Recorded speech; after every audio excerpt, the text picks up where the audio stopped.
So Ryan Leaf, didn't work out for him as a high draft pick as a player. He is now in the media, and he has an interesting take on the Za'Darius Smith trade relative to building out this Browns roster.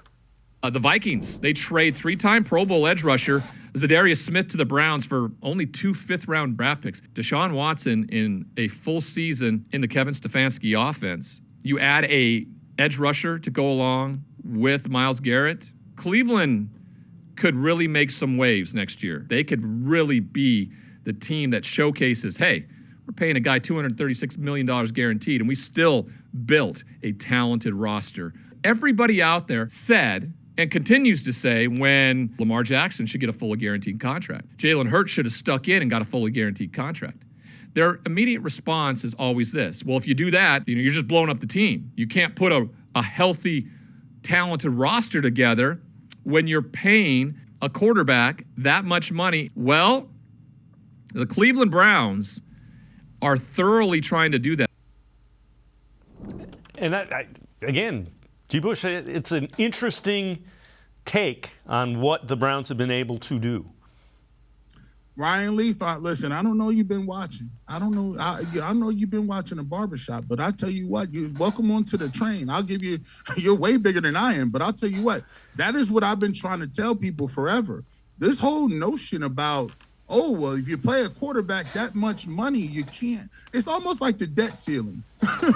Like, it's like, oh, yeah, you can't just keep kicking the can down the road, G. Bush. We're behind and I'm like, okay, well, I've just seen every single debt ceiling pass, and it doesn't matter who's in office, it just keeps passing. So we didn't go into like some sort of, I still think there's jobs out there for people.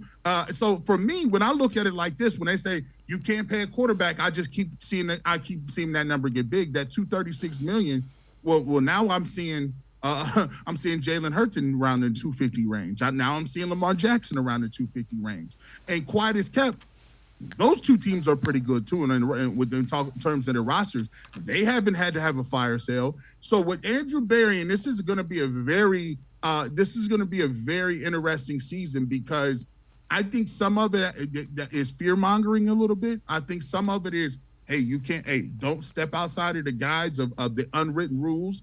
And I think a lot of people were a little upset that the Browns kind of jumped the line, so to speak, when it came to certain things. Hey, you guys got to do it the company way. Hey, don't go out and give a guy who we don't think is all the way on the up and up in terms of what his stuff off the field is, and kind of raise the market and inflate it higher and quicker than we thought we should have done. So the Browns went out and did it, and Ryan Leaf is 100% correct.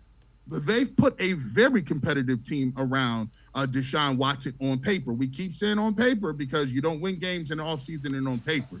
But that's half the battle. Getting the talent in here, getting the talent to be coached by your organization is another thing, and producing is another. But when you look at it, they got 2 primetime edge rushers. They got a receiving crew. They got an offensive line, one of the best running backs, a nice secondary. Listen, I'm going to tell you what. If Deshaun Watson is anything close to where he was in Houston, the Browns are automatically in the 11-12 win range. They're automatically 11 wins if he's anywhere close to that, because they got all the other pieces. Forbidding catastrophic injuries, that's what it all comes down to.